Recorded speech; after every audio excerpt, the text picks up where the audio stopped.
네, 오늘은 신학문답 25항과 26항입니다.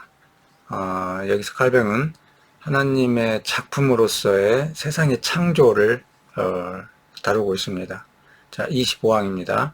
왜 당신은 하나님은 하늘과 땅을 지으신 창조주라고 덧붙이는가? 하나님은 자기의 사역을 통하여 우리에게 자기 자신을 나타내셨기 때문에 우리는 이러한 사역에서 그를 찾고 구해야 한다. 왜냐하면 우리의 오성은 하나님의 본질을 이해할 능력이 없기 때문이다. 그러나 세계는 마치 하나의 거울과 같은 것이어서 우리는 그 안에서 우리가 하나님을 아는데 적당할 만큼 그를 바라볼 수 있다.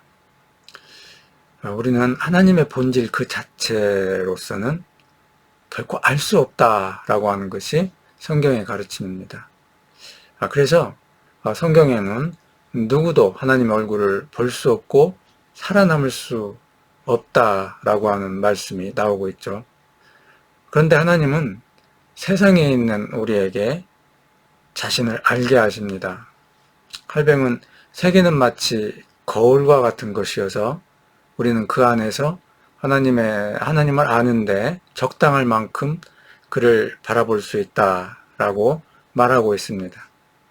그런데 여기서 어떤 그 신학적인 중대한 오류를 피하기 위해서 몇 가지 사실을 분명하게 우리가 밝히고 넘어가야 할 것 같습니다. 왜냐하면 칼뱅은 우리 인간에게 하나님을 자연적으로 인식할 가능성이 있다라고 말하는 것 같기 때문입니다. 칼뱅은 일반 신자들을 위한 이 제네바 신학문답서에서 소위 자연계시라고 한 문제를 다룰 필요가 없었을 것입니다. 왜냐하면 신학적이고 교리적인 문제들은 그의 기독교 강요에서 또 자세히 논하고 있기 때문입니다. 이른바 자연계시라고 하는 것은 예수 그리스도 이외에 하나님을 알 수 있는 다른 가능성은 열어놓고 있는 겁니다. 예수 그리스도 이외에 하나님을 알 수 있는 다른 가능성들이 있다라고 하는 거죠.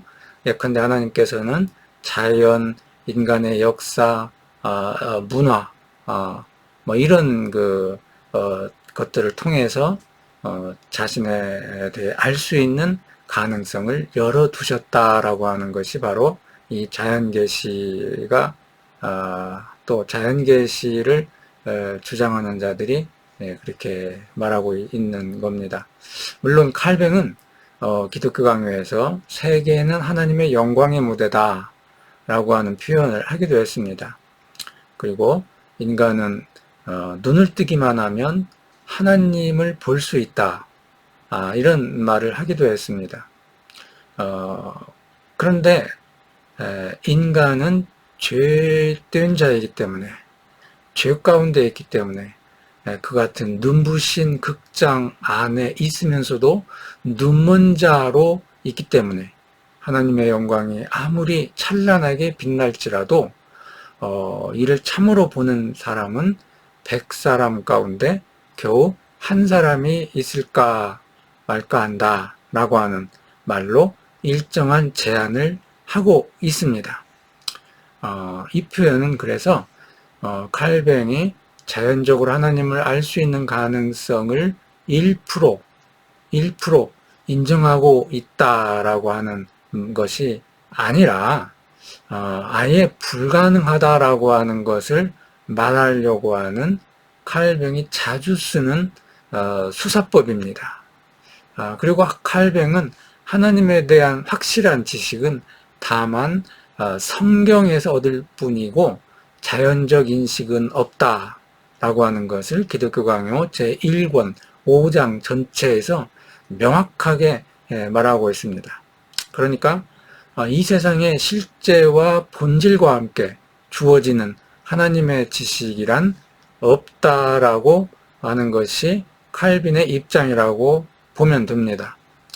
그와 반대로 하나님께서는 이 세상 가운데에서 그 자신을 그의 기뻐하시는 마음에 따라서 우리에게 알게 하신다 바로 그 하나님의 지식을 그분 자신이 우리에게 당신의 기뻐하시는 뜻에 따라서 알게 하시는 이가 바로 하나님 자신이시다라고 하는 거죠. 그래서 우리는 어떤 분명한 제안들과 함께 칼뱅이 이 지식에 대해 말한 것을 이해해야 합니다. 자연적 그 계시에 대한 칼뱅의 이러한 진술을 우리가 이렇게 그 제한적으로 이해해야 한다는 거죠. 세상은 단지 하나님이 원하실 때에만, 또 하나님께서 원하시는 곳에서만 하나님에 대해 증거한다라고 하는 것을요. 그러므로 하나님에 대해 증거하는 것은 모든 사람들의 역사가 아니라 이스라엘의 역사고, 하나님에 대해서 증거하는 것은 모든 어떤 다른 책이 아니라 성경입니다. 그리고 그것은 또 어떤 사람이 아니라 예수 그리스도이시다 라고 하는 거죠. 그렇지만 이스라엘의 역사, 또 성서와 예수 그리스도는 우리가 사는 이 세상에 속해 있습니다. 그래서 세상은 하나님께서 원하시는 한, 또 하나님께서 원하시는 그것을 반응하는 거울이 될 수 있다라고 우리가 봐야 한다라고 하는 거죠. 자, 26항입니다. 여기서는 하늘과 땅을 포함하는 창조에 대해서 다루고 있습니다. 26항. 하늘과 땅이라는 말에서 당신은 모든 피조물도 이해하지 않는가? 그렇다. 그러나 그러한 피조물은 이 두 가지 말에 포함되어 있다. 그것들은 하늘에 속하든지 아니면 땅에 속하기 때문이다. 325년에 니케아 신경이 채택되었습니다. 우리 기독교 전체의 중요한 그런 신경인데, 이 신경에 의하면 하늘과 땅을 또 보이는 것과 보이지 않는 것으로 표현했습니다.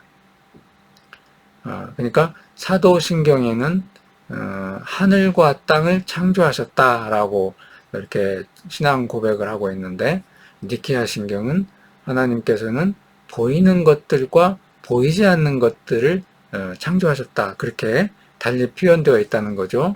그래서 칼 바르트는 이 보이는 것과 보이지 않는 것들의 범주에 관념과 물질, 영과 몸, 천사들과 짐승들, 이 모든 것들을 더할 수 있다라고 추석합니다.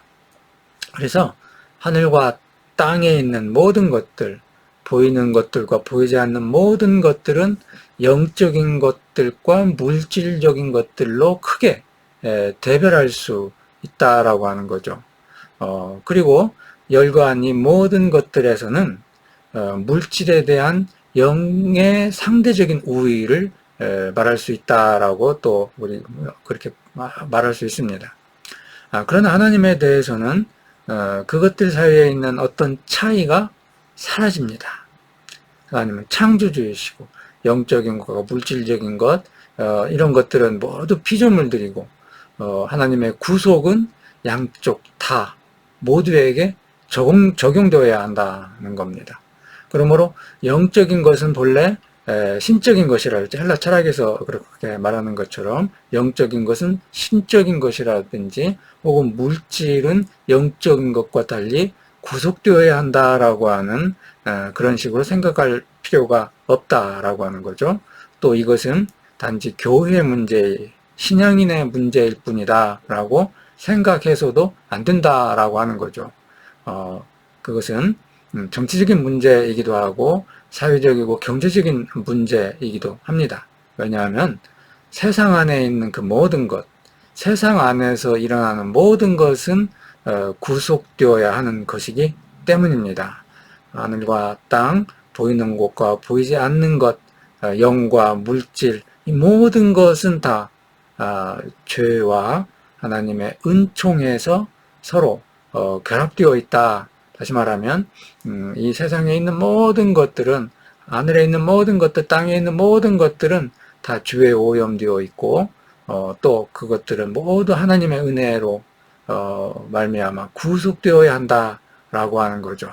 그러니까 하나님께서 결합하신 것, 죄와 은총으로 결합하신 것을 우리가 구별해서는 안 된다라고 하는 것을 이제 26항에서 생각해 볼 수가 있습니다.